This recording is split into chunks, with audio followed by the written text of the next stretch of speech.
To begin, let us first close our eyes for a long moment, and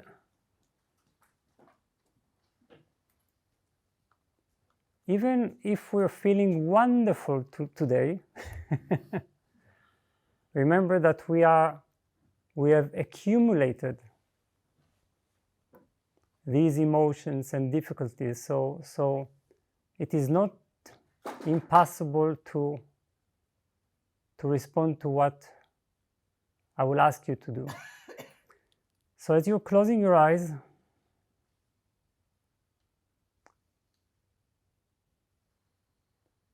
look for these accumulated points of anger, perhaps even rage,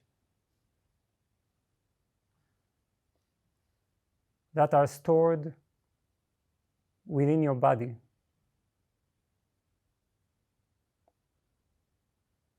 You can even say, anger, show yourself. Where are you? Where are you stored? Are you in my belly? In my chest? In my head? In my jaws?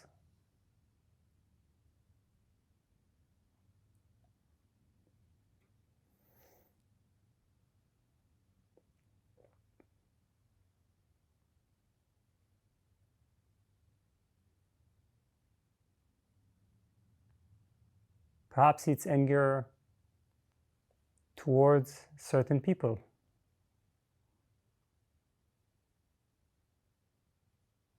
Either from the deep past or the very near past.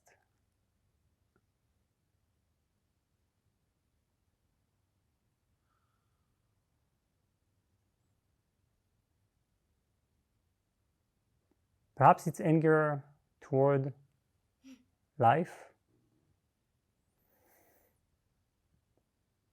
that makes us go through certain things or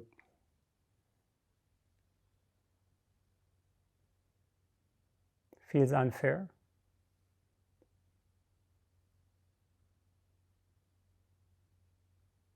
Or towards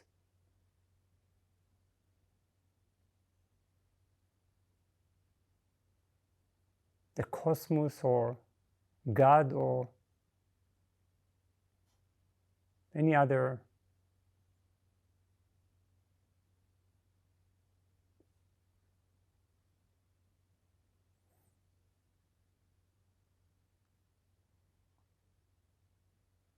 presence or being.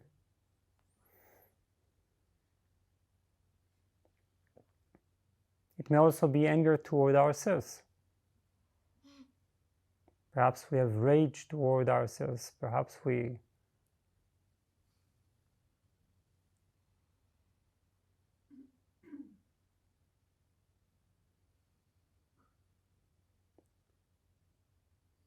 turn this anger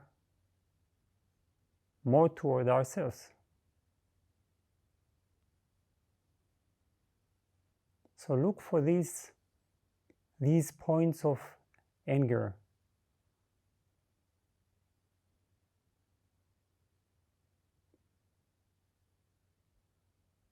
Be gentle. Don't push anything.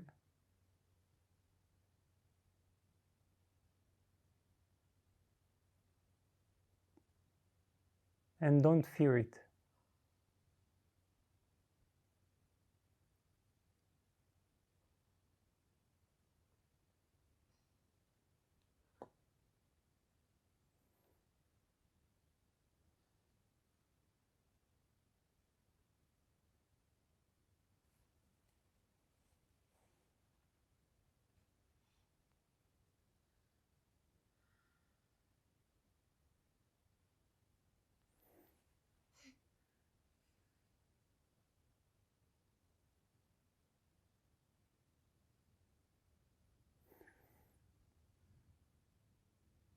So in this meditation, there is no release.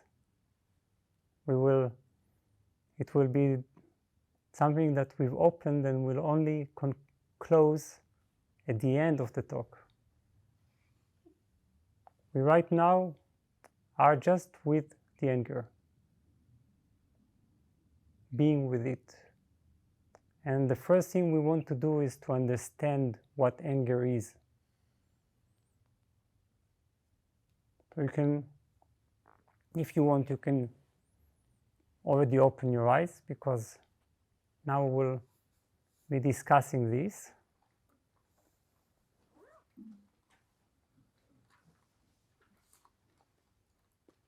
It's not always easy to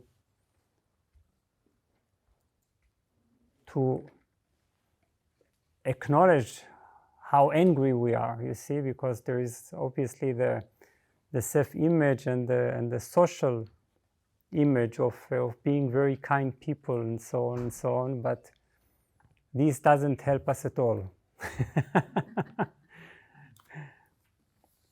It's good, of course, functionally speaking, that we are able to restrain our rage when in society, because nobody is to blame for our discomfort or misunderstanding. So, but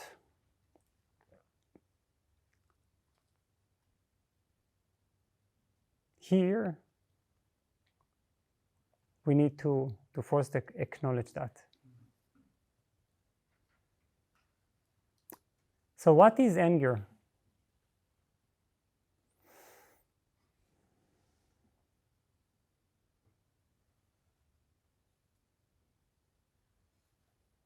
When we begin to look into anger very deeply, we understand that anger is our need for power in a world in which we are most of the time, powerless.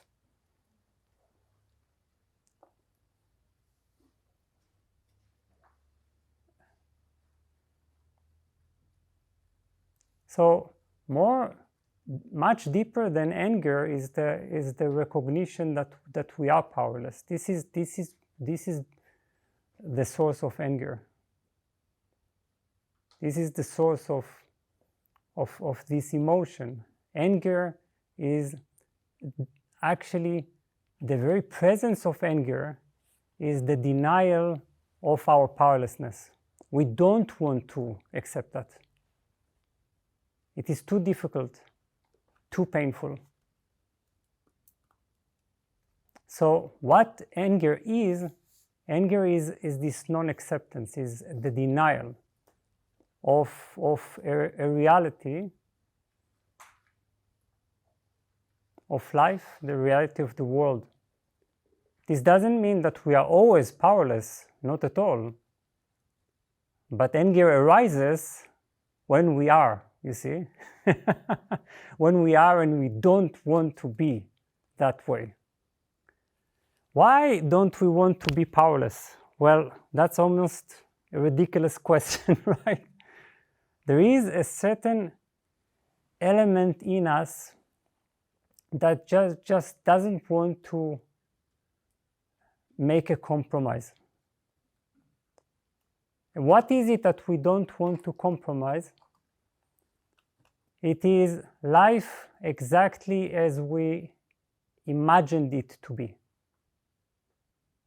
I have a certain imagination, a certain picture in my head of how people should behave exactly, and how the world should be, and how my plans should be fulfilled. And we cannot really let go of that. Any compromise seems just unacceptable. Now, this refusal to compromise is what I call the primordial wish. And I want to explain what the primordial wish is. It's something that we carry with us from our early childhood. When we were children, we were certain that the world is ours, you see?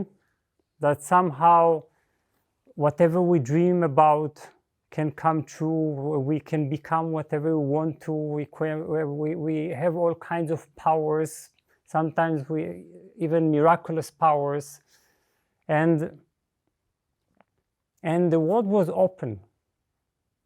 And there was no distinction between the outer world and the inner world, you see? It seemed like the outer world is the inner world. There is actually no barrier. Therefore, what I imagine, what I want, is what happens. It doesn't make sense that the world has the boundaries, barriers, that suddenly there is a wall that I come up against and that I cannot cross. So we had this feeling of what I call the world according to me. The world, I have a vision, I have a dream, it is unlimited, and everything that I want is everything that happens. Then, sooner or later, for some of us sooner, some of us later,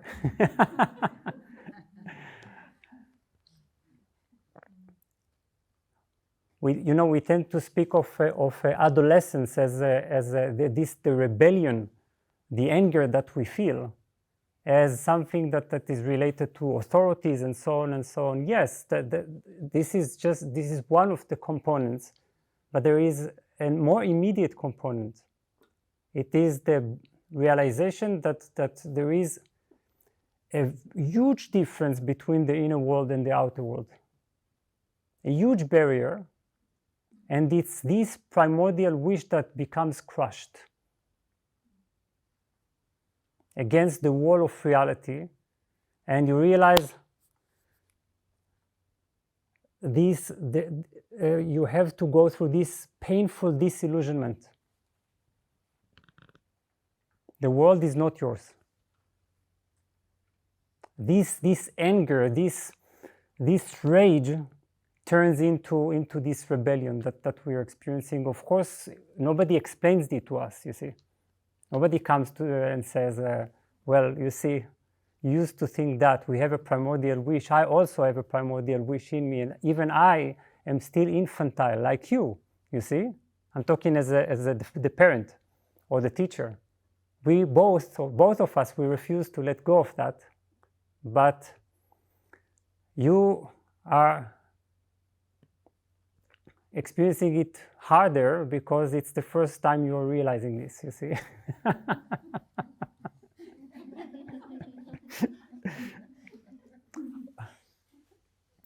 Why do we get excited so much about these images of superheroes?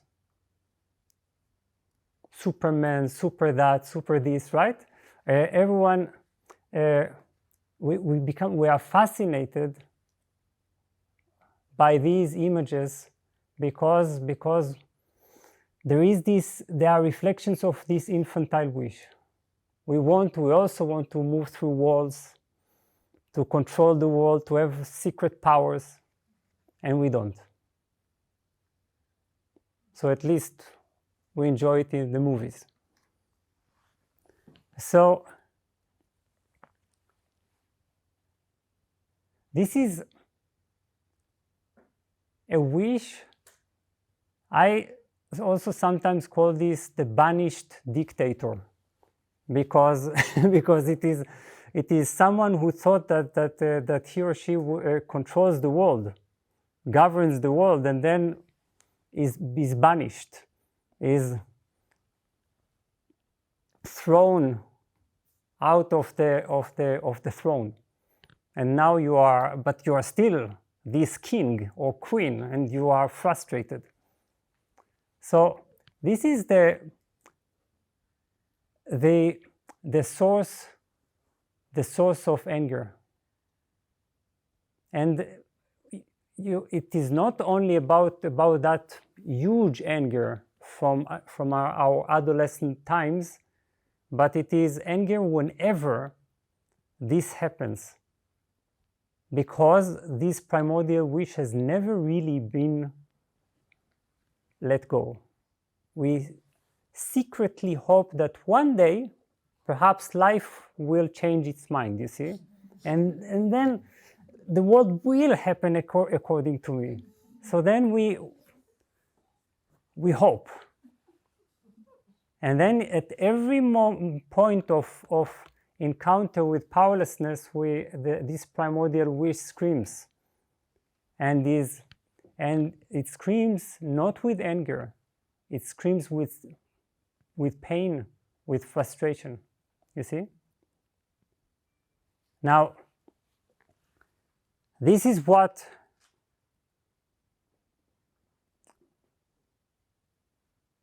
we really go through when we experience anger and rage. And one of the deepest signs of maturity for a human being is when we experience anger and rage and we immediately recognize that we are actually in pain and frustration. Now, this sounds intellectually reasonable. Yes, of course, I know that but this is not really in reality, right? Because in reality, it's very difficult to let go of the anger, the cover-up, the way I mask this kind of pain, this kind of frustration. And what is my pain? My pain is all about discovering, recognizing my complete powerlessness. I cannot change reality. I cannot do anything about it. I cannot make people behave exactly as I want them to behave. Why? This is not fair, right? So, and please remember, I don't speak here only about the anger of aggressive people, or when we are really aggressive, also of the pain when we feel victims.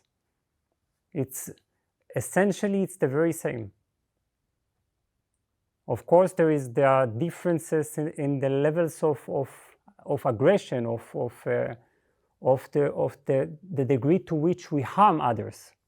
There are huge differences, but the understanding of anger is the same. This is what we need to bear in mind. Now, why do we experience powerlessness?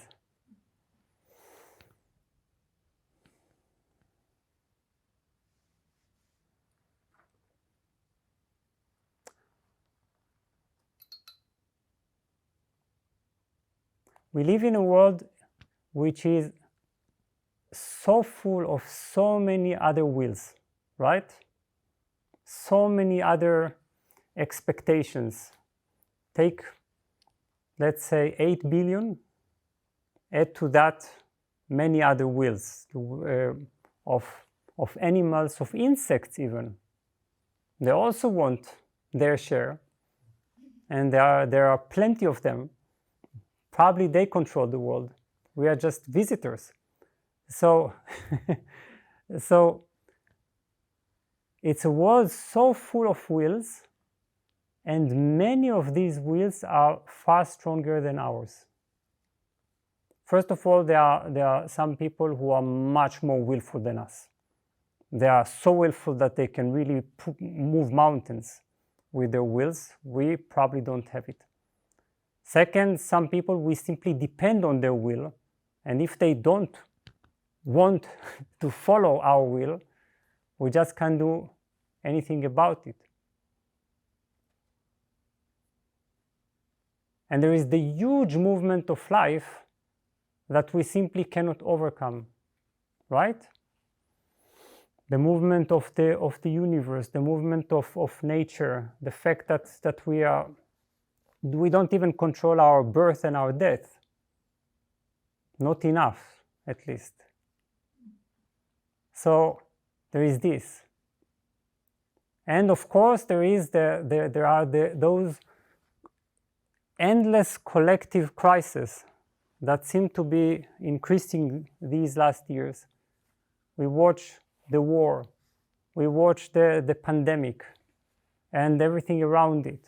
We watch global warming, we watch food crisis, we watch all these, all the politics that is going on and so on and so on, and we actually have very little influence on the events. What can we do? So we can, yes, we can say, I'm not voting for this politician next elections. Wow, that's not, because they will be just replaced with other similar politicians. It will be pretty much the same. So we have already outgrown this expectation that politics will, I think, outgrown. We can go to demonstrate. That's wonderful. Sometimes this changes a little, but certainly not enough. But it gives release to our anger, to our wish to protest, and it's good, but it's not enough. We can write posts. If we're lucky, they go viral. So many people agree with us, okay? but that is also not a remedy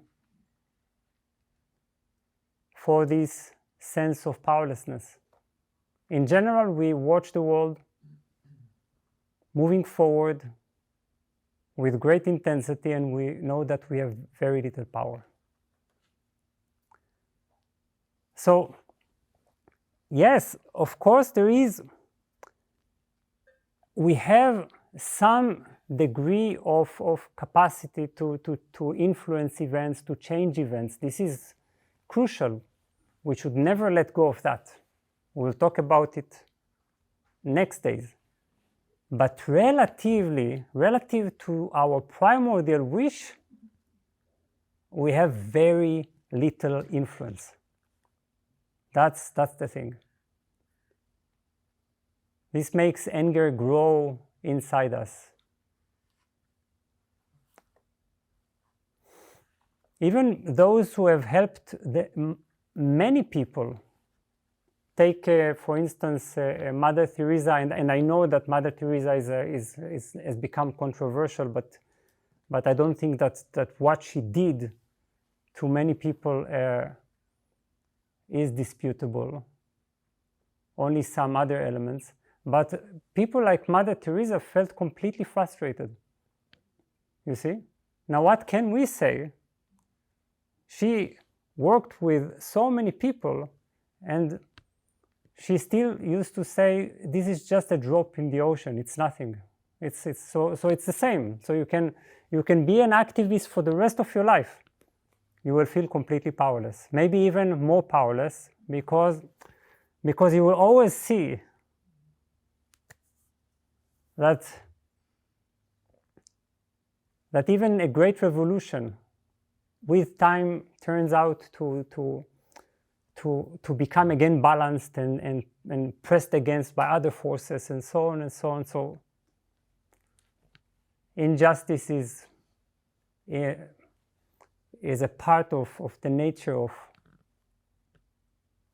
of the world.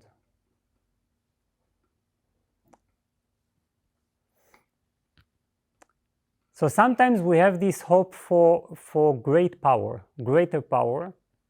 This is where, for instance, we become thrilled when we hear about something like the law of attraction and similar things. We hear about how we can magnetize things in reality. We can think them into reality. We can imagine something and things will change. That is, of course, like everything else, has some truth in it. It is not completely illusory, but it is mostly illusory, you see? I'm sorry to say that. But if you examine it really statistically, scientifically, objectively, then you will become frustrated with this. It's only if you really want to think that it is working, it will work all the time, you see?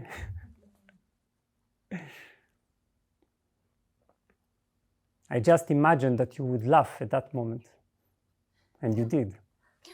Joking. So, so this is still a manifestation of the primordial wish. I have an infantile wish that what I see before my mind's eye will become a reality. My intention can actually magnetize the world, move mountains in the direction of my own will, you see? I'm that powerful.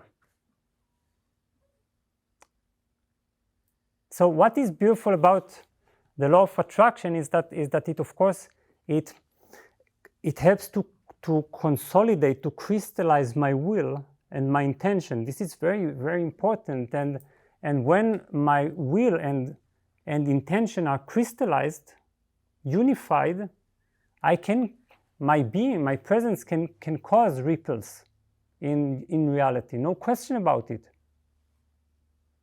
Still, compared to the powerlessness we feel,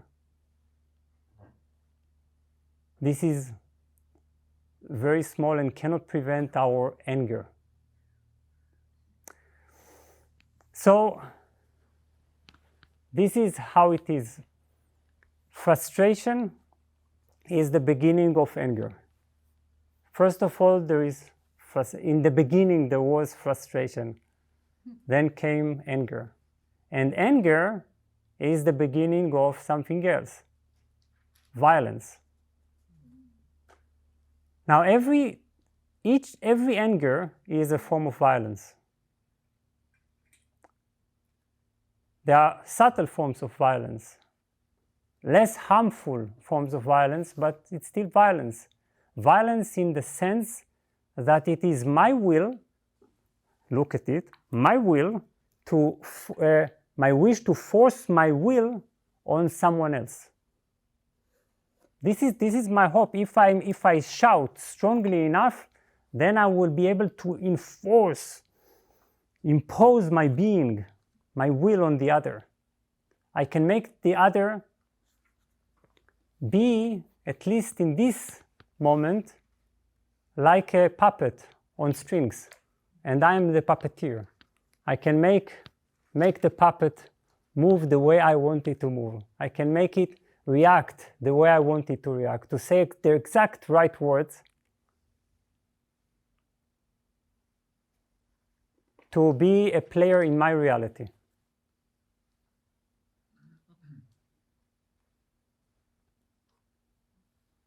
Now please listen to all that without, it's not about condemning it, it's about description. We need to see what is anger. Otherwise I cannot transform it.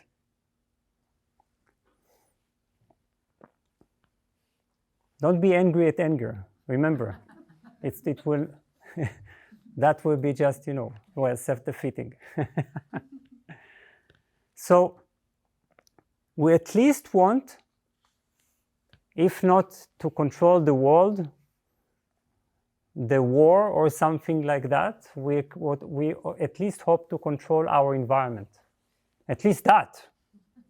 Isn't that fair to ask? So then we turn to our dear ones. We love them, yes, but when we're angry, we don't love them. When we are angry, what we actually do is that for us, when it comes to our environment, this is the least that we expect to have to work perfectly as planned in our head. You see, so we don't have patience or the ability to contain our dear ones.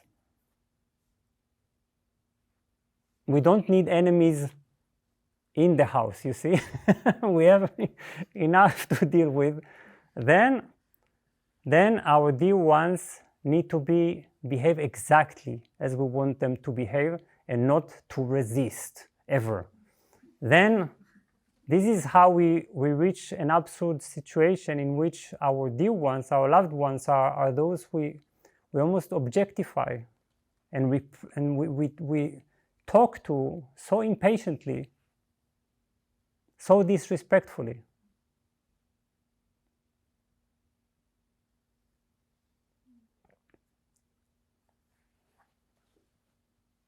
I don't know if you have ever watched the film Being John Malkovich. It's a brilliant film, but only if you're in the right mood, because it's philosophical and absurd. So at the heart of it, it's about a man, a young person, relatively young, and he always hopes he is a puppeteer. So he's used to, his primordial wish is to control everyone as if they were puppets on strings, you see. So then he discovers a way in which he can enter through a portal. He can enter the mind of the famous actor John Malkovich, a theater and cinema actor. So then he begins to control John Malkovich, as if John Malkovich were his puppet, you see. So he makes him do things. But how does the movie end? That the woman he is in love with and he hopes to control through this puppeteering goes to be with somebody else, and he is so shocked that she wasn't his puppet, you see. He just couldn't move her according to his plan. So the whole movie is really about this kind of shattering of the dream, of puppeteering our loved ones.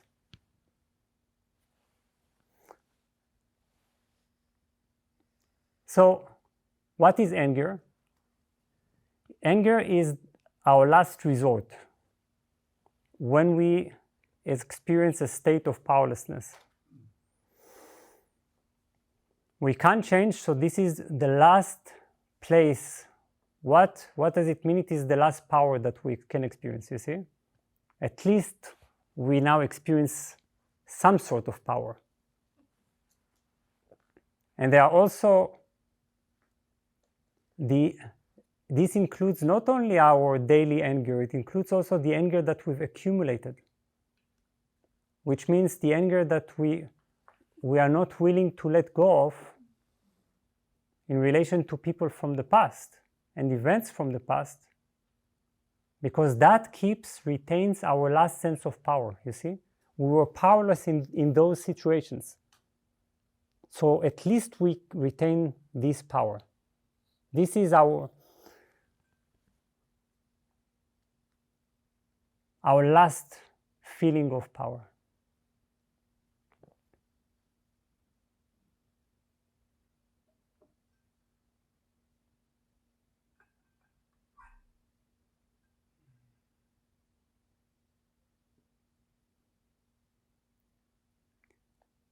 Now, sometimes this goes in the direction of depression, right? I experience powerlessness, and we will talk about depression. But depression is actually the final letting go. And it's also, by the way, a form of very subtle violence, but it is the final letting go when I completely refuse to play the game anymore. So in this sense, anger is the other extreme. It is our last attempt, and mostly completely failed, to create a sense of power in a reality that has completely turned its back on us, you see. Sometimes it works. Sometimes you scream enough and you are surprised. People would do what you told them to do. they can be puppets sometimes. And you say, oh, wow, this works. but, but mostly, we scream and scream and scream until we lose our voice. So when I raise my fist against the world, you see, I raise my voice, I scream strongly enough, I silence someone, shut up, I speak forcefully, I slam the door, right? That's, then I feel the remainder of power. I'm still there is something in me. Yeah, we're laughing because we're doing it all the time. At least some of each one has their own trick. Yes, this is their own performance, right? Their own theater. Yes. So this is what anger is. Now, how do we work with it? How do we transform this? First of all, when I do experience anger, the first thing I should do is to become aware, to direct my awareness to the pain that hides behind it. If I don't recognize the pain, I don't understand the full experience of anger. And my pain is I wanted so much to control, and I just cannot. It's so painful to experience this. And the thing is, because it's painful, I don't want to feel the pain. If I do feel the pain, finally, if I say that I'm in pain, this would be the last, my acknowledgement of the fact that I'm powerless, you see? I wanted to control, I cannot control, I'm powerless. That's painful. So the first thing to do is to agree to acknowledge the pain. But of course, this is not enough. This will transform nothing. This is only a full picture. And it also has its own danger. If you begin to only feel the pain, you say, yes, I'm in pain and I'm powerless, then what will happen? You will begin to sink into the other extreme of depression, right? That's the complete sense of powerlessness. So you don't want that. So but the first thing is acknowledge the pain. This is the full picture. Now the second thing is that when we hear such a description of anger, we tend to become very judgmental. We say, oh, anger is violence. This is terrible. It is even more terrible than I thought. So, so then we get caught again. And the question is, can we instead just feel the anger and the pain exactly as they are, which means to experience the pain of powerlessness, to experience my need, my understandable need. It's understandable, isn't it, to feel some sort of power? Can't you feel compassion toward that?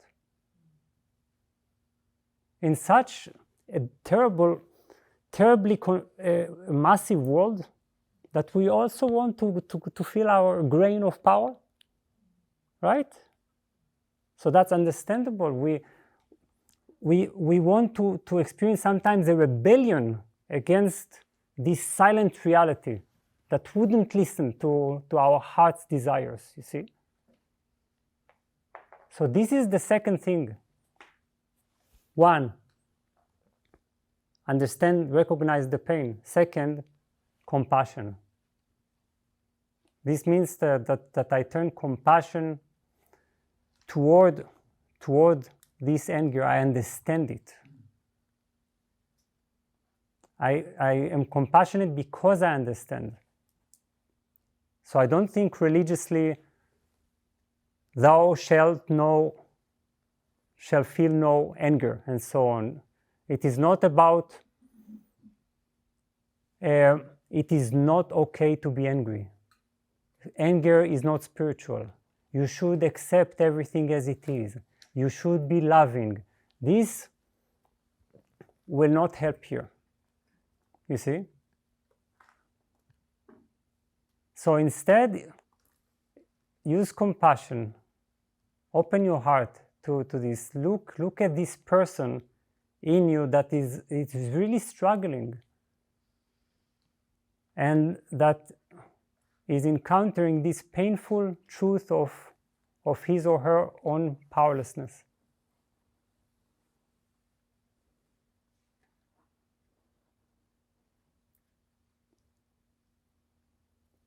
Even this compassion already begins to change something, but it's not enough. You see? It's just the foundation. Now, there is understanding, there is compassion, and now I can finally transform this accumulated anger inside me.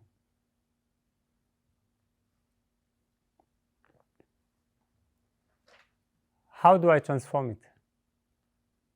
Now, what I first need to understand is that when I'm angry, I actually do connect to a certain reservoir of power in me.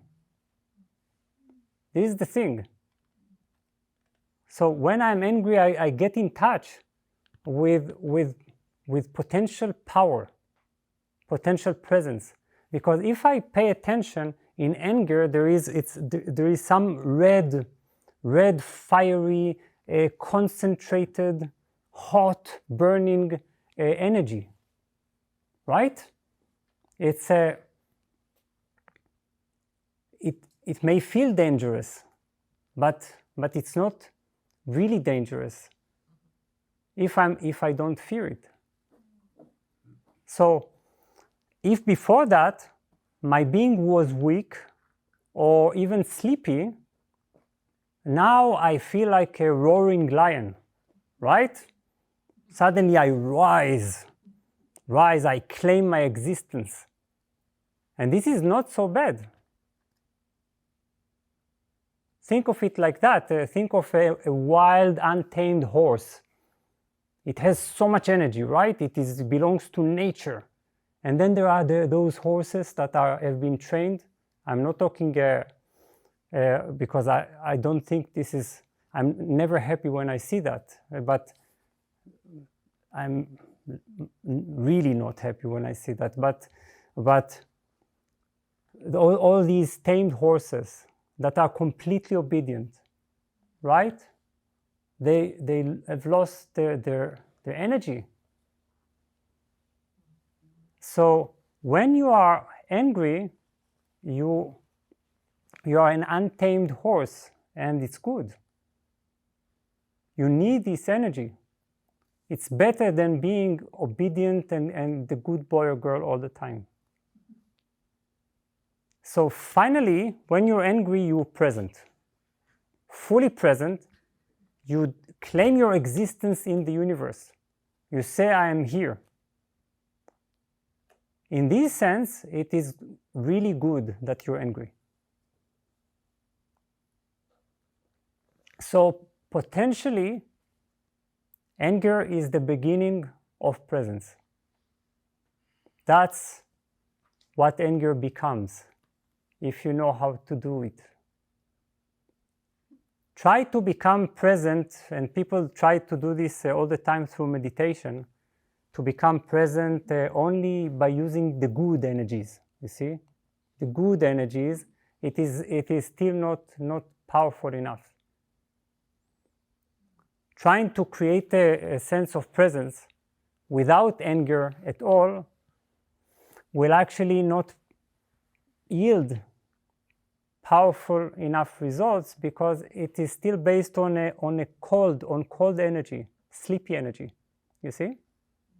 So cold energy cannot create presence, that you are taking your place in the world.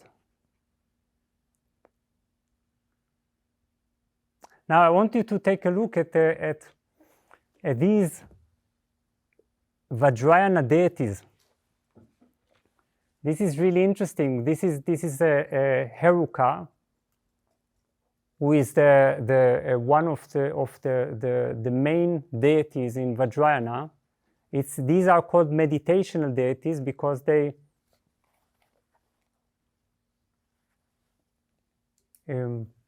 something happened there. So these are meditational deities because they are meant to be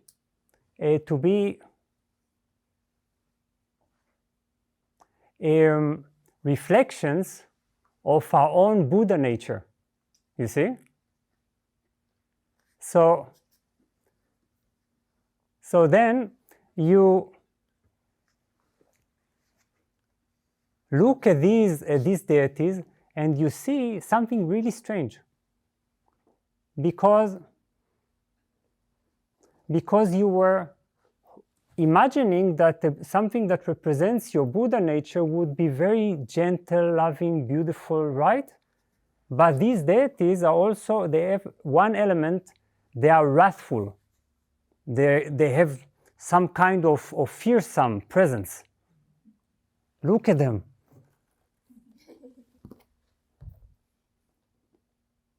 So then, when we are afraid of being angry, we look at these deities and we say, this is how can this be the manifestation of my Buddha nature? And some of us feel even repulsed by these kind of images. But this is exactly the thing. These deities, they're not purely loving as we imagine it, like very gently and very, very sweet. Even their compassion is an expression of power, you see? And this is the message of these images. It is an intense one. We need also anger, not only goodness, if we want to be fully present in this world.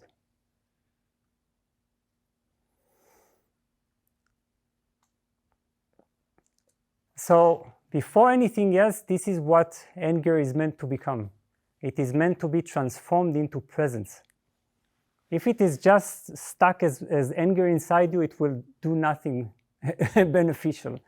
Therefore, you need to learn to transform it into full presence.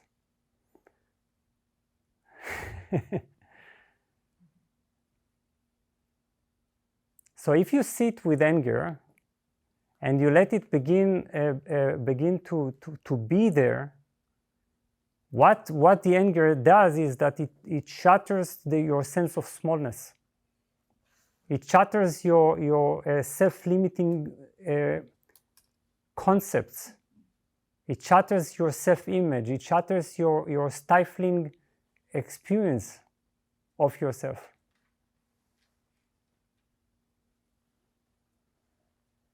And this is the beautiful thing. Anger makes you bigger. You see? So if I sit with anger and I breathe into it and I actually allow it to spread throughout my being, I don't try to make it smaller, to control it. I let it spread without fear. Anger, energetically, anger is located, it begins in the solar plexus, but we can feel it, of course, everywhere. But let's say that it is located here, then we let it spread from the solar plexus everywhere. And like a wrathful deity, If I suppress it, I will miss the opportunity completely, you see? Now, on the other hand, if I give it release, it's going to scream at people, this is just the old stuff, and I will immediately lose the buildup of the energy, you see? So going, screaming, shouting, throwing things will only release the energy. You don't want to lose this energy. You want to build it up to make it presence. Now, at first, you will feel that this is really strong energy and that you cannot contain it. You must scream. Where is someone? But we need to learn to contain this fiery energy without dissolving it. If we feel that it is beginning to burn us because it is fiery, this only means that we meant to become bigger and to expand our limits, you see? So that we can actually be there in full anger. Now, what happens when we do that? Our rebellion against the world, and sometimes against ourselves, becomes a rebellion against our own limits, you see? This is what we're really angry about, that we feel so small, that we don't have presence. If you feel so present, you don't need to be angry, you see? So anger is the effort to compensate for this feeling of smallness.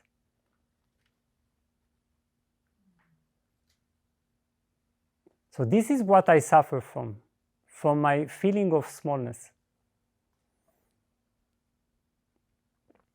So if I sit with anger, I let it spread, it takes me beyond my current self-image of smallness, of limitation. And eventually, if I sit with it enough, this anger becomes first presence, energy, intensity, but ultimately it transforms into the ability to act. You see? This is the funny thing, because first it was experienced as powerlessness, but ultimately this sense of presence makes me, and this build up energy makes me feel capable of acting in the world.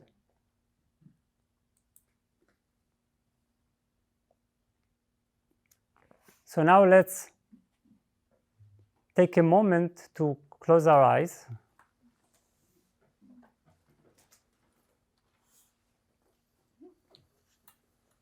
And really get in touch again with these points of anger inside our body.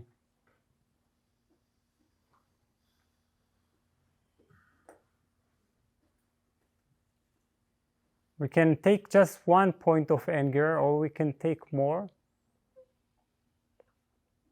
and feel how we are allowing this small point or points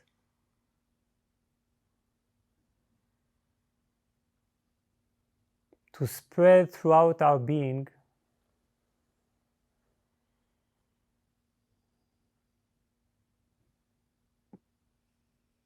feeling how by connecting to this fiery part in us,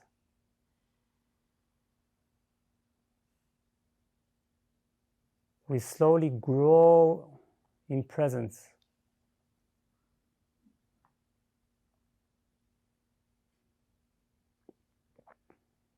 Identify that this powerful presence is a part of our Buddha nature.